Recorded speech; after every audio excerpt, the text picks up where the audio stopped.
righty, we're back again for one more episode of the Austin Weekend of the Experiment. Austin Weekend Experiment and some NFL football. We have finished up the regular season, figured up to the playoffs, finished up the Super Bowl. And we're here to recap it 1 week later. Yeah, so we're going to recap we waited a little bit to recap because we wanted to wait and see some more coaching moves. So we're going to recap the Super Bowl and then talk about a few more coaching moves. We actually might have one more NFL video whenever we do the draft. We might have one after that and talk about the final moves because there's still Derek Carr has just been released. So we don't know where he's going. We don't know where Aaron Rodgers, because he's on sabbatical somewhere in deep dark thought somewhere. So we don't know where Rodgers is going. We don't know where Carr is going. There's still some more coaching moves to go on. The draft will be interesting. So we may have one more video just to cap off the season once all that's over. We have thought about after this, we might do some college basketball related videos. Yeah, we might do some college basketball after this, especially during the month of March. Which is very March soon. Madness is one of the best things in sports. But let's go ahead and recap the Super Bowl first. We had the Kansas City Chiefs getting championship number 2 for Patrick Mahomes. Yeah, he is officially a two-time Super Bowl champ, which means his future is bright, very bright. He could. Some people are saying he could go on to be the best quarterback ever, but you don't want to say that this early. I mean, he's young. He's 27. He's in his prime. He's 27. If he plays till he's 45, like Brady wanted to, then that's 18 more years. But I don't think that. Most quarterbacks normally end up playing somewhere between 35 and 40. But still, though, how old is he? 27. 27. So he's in his prime. We would say the minimum he's got 8 more years to play. So at this pace, he could win another 2 or 3 Super Bowls and end up with 4 or 5 of them, and end up on the Mount Rushmore of quarterbacks at the end of this. So who knows? But he did have a good game. Not a super high flying passing game, but it was 21 of 27. And every one of those yards were important. Yes, they were. Mm-hmm. He had 182 yards and 3 TDs. That were well schemed up. If you watch the game, they were well schemed up. Yeah, that was a very well played game. It was honestly the tale of two halves. The Eagles took the first half pretty good. Pretty good. They came out, fired up a little bit, and then the second half, the Chiefs came out and they took over. And honestly, you know what that is, don't you? Coaching. You get the halftime adjustments and you figure out what you need to do to win. And Andy Reid came out and he ate a lot of hamburgers. He ate a lot of burger and he figured out how to get the W. And they got the W. There was a little controversy, we do have to say. There was a little bit of controversy at the end on a holding call. Other than that, it was. Can we say it was a well-reffed game? Well-reffed game.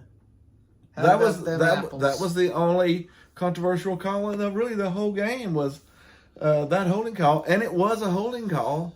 It's just a tough place to call it, but it was a holding call. He did have a handful of jersey there. I mean, you might have said, well, that's the Super Bowl. You let that go, but how many more years did the Chiefs have of a Super Bowl? How long is this window for Super Bowls? I'd say with Patrick Mahomes and Travis Kelce there, it is unlimited. Unlimited? I think as long as they reload, I mean, sort of like the Alabama, as long as they can reload and keep Mahomes from getting sacked 18 times, as long as they can reload offensive linemen, reload some wide receivers, I don't think it really matters who the wide receivers are. Kelce, you need to keep him a constant, and Mahomes, you need to keep him a constant. Other than that, I think you just keep on rotating good players around those two. And they could win. I mean, who's going to beat them next year? Well, not many. Cincy or Buffalo? Not many that I could see. Miami might be coming up. Miami looks sort of like they might be coming up a little bit. But as far as talent, who's going to beat them? The Chiefs are the king of the crop right now, as they deserve to be. They are the. And this is the second Super Bowl in 3 appearances for Patrick Mahomes. Now Jalen Hurts, he wasn't a slouch in the game either. He was 27 of 38 for 304. The only thing that really got him the whole entire game was lost fumble that led for that strip scoop. The scoop and score. That was the one. That's really cost him the game. Hurts had a scoop and score that he gave up, and that really cost him the whole entire game. But you don't want to put the entire game on one play because they did outscore him in the first half, but then couldn't get going in the second half. The whole offense couldn't get going. So, but all the way around, it was a good game. Pacheco had 76 yards rushing. And he had some important runs down the stretch. Mm-hmm. Travis Kelce had another Travis Kelce performance. 81 yards, 13.5 per, 1 TD. So, 6 targets and 6 catches. It's Kelce. Juju was second. How about Juju stepping up with all the injured wide receivers? Juju coming over from the Steelers. He got 7 catches, 53 yards, and out of 9 targets, he has 7 catches. So he stepped up and did good. Kadarius Toney had a TD, and how about Sky Moore? That's their rookie draft pick this year, and he was Sky Moore. It got schemed in and caught a TD in the game. How about that? And Kadarius Toney had the fun fact. The longest punt return in Super Bowl history. That was a huge play, too. How about this? Kansas City's defense and special teams won the game. They set them up in some good spots. Mm-hmm. Your defense gives you a scoop of score. Your special teams runs the punt back 50 yards and gives you an easy point. So the only mistake the Chiefs made on offense was that whiffed field goal. That's about it. That was it. And it doinked. I mean, it wasn't completely off, but it doinked. So, yeah, that was it. The first half, they struggled to get their offense going. The second half, they figured it out and took care of business. They did something. Mm-hmm. So, because the Eagle defense, that was the biggest disappointment in this game. The Eagle defense completely flatlined in the second half. Yeah. Just disappeared. It's like Houdini act. Just 1, 2, 3. Mm-hmm. Poof. They're gone. Yeah, they had 0 interceptions. 0 sacks. 0 this sacks. was a team that had over 70 sacks in the regular season. And they didn't even touch Mahomes. They had 0 sacks, 0 interceptions, 0 and turnovers. Don't touch him, there's a problem. If you can't sack Mahomes, it's hard to win against the Chiefs. Because if you give him enough time to make a play, he will. He's gonna make a play. He's gonna find Kelce somewhere. He's gonna find. Why can't you cover Kelce? That's what. Why can't? He's the only good wide receiver they had on the field. And he's the tight end. And he's the tight end. And somehow he's just so wide. Somehow he catches 81 yards. I mean, that's what a good tight end does. Kelce is creeping up on the tight end list. Best ever list. He certainly gets open like few tight ends could. Let me tell you that much. Kelce is still in his prime, too. Although he's 32, so... He's still, though. He's got another 3 or 4 years where he can be the main guy. So he might end up as the best tight end ever. Possibility. That's very interesting. Mm-hmm. But congrats to the Eagles. They did have a 14-win season. The Chiefs, with this win, had a 14-win season. So both teams end up 14-3. 14-3, 14-3. And the Chiefs get their 3rd Lombardi in franchise history with this win. Congrats to the Chiefs, too. And this is where we change gears a little bit. We'll talk about some coaching moves because this is where I'm worried about Philadelphia. Because they lost. They don't have any coaches left. As soon as the game ended, both of their coordinators left the coop. So the offensive coordinator went to? Where did he go? Went to, my gosh. Where did the offensive coordinator go?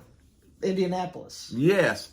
the offensive coordinator for Shane Steichen he left, and now he is the head coach of the Indianapolis Colts. So you lose your offensive coordinator, and then the defensive coordinator, Jonathan Gannon, left to be the Arizona Cardinals head coach. He's left to go to be the Arizona Cardinals head coach. So now now the head coach of Philadelphia is a fantastic young mind, but he's going to have to replace 2 of his Super Bowl coordinators. Losing 2 coordinators in one offseason, that's going to be tough to replace. That's going to be tough. Plus, you got some free agents you got to look at. And then there's going to be some stars wanting money, like Hurts. And A.J. Brown, And A.J. Brown. And they're going to have to pay defensive players that they traded for, too, and let some go. Yeah. On top of that, So I'm thinking it may be a struggle for the Eagles next year. They will. I don't think, and plus they also had the best luck for health wise this year too, because they had the same starters in the Super Bowl that they had the first week. They had very few injuries throughout the whole year. So next year, if you have 4 or 5 injuries to starters, plus you use your offensive coordinator and you use your defensive coordinator, I don't know if Philadelphia can hang on to this next year. It would be a struggle. It would be a surprise to me if they're the same 14-win team next year, because they had a magic run there, and then their coaches are leaving. Congratulations to them even making it to the Super Bowl in the first place. Another struggle for Philadelphia next year may be that Eric Bieniemy. Well, the Chiefs actually. It'll be a struggle for Philadelphia. Oh yeah, because Eric Bieniemy, the offensive coordinator of this Chiefs juggernaut, forever since Patrick Mahomes was there. Eric Bieniemy's been the offensive coordinator behind it. He left and went to the Washington W's, the Washington Commandos, or Commanders if you want to be specific. So now he's going to be the associate head coach and the offensive coordinator. So now the same offensive coordinator that just beat you in a Super Bowl is going to play. You're going to play him twice next year. So he knows how to beat you because he just figured it out in the second half and beat you. Yeah, they're going to have Ron Rivera and Eric Bieniemy on the same staff. Ron Rivera and Eric Bieniemy. That might put the W's on top of near the top of the division, possibly. Yeah, and another huge thing is Dallas no longer has Kellen Moore. Thank you, Jesus. He's gone. I was waiting for you to get to that. The worst offensive coordinator in the history of the Dallas Cowboys. Good luck, Chargers. So now Dallas has got Schottenheimer. Brian Schottenheimer, the son of Marty. So Brian Schottenheimer is the OC, and our head coach is going to be calling the plays, and we still have our defensive coordinator. Dan Quinn is staying around. So Dallas should be vastly improved without Kellen Moore. At least consistently. Washington should be vastly improved. The Giants could take another step forward. The Giants finished the season pretty strong. So Philly lost both coordinators. And now the division is starting to look pretty strong for next year. The division was strong this year, but man, how strong is that division going to be next year? Everyone was clowning on the division just 2 short years ago, and now it's probably the toughest division. It may be the toughest. It may be the toughest division next year too. Now we will talk about some coordinator changes outside of that. Yeah, now we'll jump off the Super Bowl and just talk about some others. We had some more coaches to move around. You thought Todd Downing was down and out for the count. Todd Downing is a horrible defensive coordinator. Offensive coordinator. Oh, offensive coordinator. We talked about this all year about how Todd Downing was terrible. For the Titans. And now the Jets decide to hire him as their passing game coordinator and running game coordinator. Maybe... So he was the offensive coordinator for Tennessee, and they had a fantastic running game, but they also had Derrick Henry. You could probably have a pretty good running game with Derrick Henry if you had Derrick Henry. So I don't know. That was the highlight of Tennessee's offense the entire year. Was Derrick Henry. But everything else, Todd Downing, it was terrible. It was horrible. So I'm wondering if the Jets, I don't know, I don't understand that move. But with Hackett and Downing, I just wonder what the ceiling of the team is with Hackett and Downing on the offense. Hackett, I think, is a pretty good offensive coordinator. He was a coordinator for Aaron Rodgers when he won his MVPs. Now, Aaron Rodgers to the Jets is a possibility, but we'll have to see down the line. Mm-hmm. That's the only thing that could save a Todd Downing involved offense is maybe Aaron Rodgers. They got you have to have that level of talent at quarterback to help Todd Downing not be too bad. Oh, Alan Piercy. Oh, I hope for your sake out there that this works. this works somehow. Yeah. That Downing suddenly Downing doesn't decide to be terrible, and Hackett becomes good. Yeah. That would be the best case scenario here. So Hackett, I think, again, is a good offensive coordinator. And maybe if Downing just solely concentrates on that part of the game, maybe. And doesn't get DUIs on the job. Maybe, yeah, maybe. I don't know. Yeah, when he got sober, he got even worse. So, I don't know. But we'll see. I mean, I hope for them. I pray that they end up being good, and they end up being good. Me for one, I would love to see the Jets be a playoff team. I would love it. I mean, that's coming throwing back to the Joe Namath. You know, you want to see a franchise like that jump in and do good. So I'm hoping for them. I'm praying for them. Jets. Jets. Any more coaching moves we got going on there? The Broncos possibly hiring Rex Ryan. Oh yeah, the Broncos. There's rumors of Rex Ryan going up there with Sean Payton. So we got Sean Payton took over the Broncos. Possibly, it's not official. Rex Ryan with him. No, but there's rumors. So that might be pretty good. Rex Ryan does have a great defensive mind. And Miami, the Dolphins getting Vic Fangio. A good defensive mind. He's a very good defensive mind. So and that will probably help Miami get on top. So Miami took another step forward. The GM right now seems to be doing very good. He's making some good, powerful moves. I mean, over this time period, they had a crap ton of draft picks, like a barrel full. Mm-hmm. And they trade like half of that barrel to get Tyreek Hill on the team. Mm-hmm.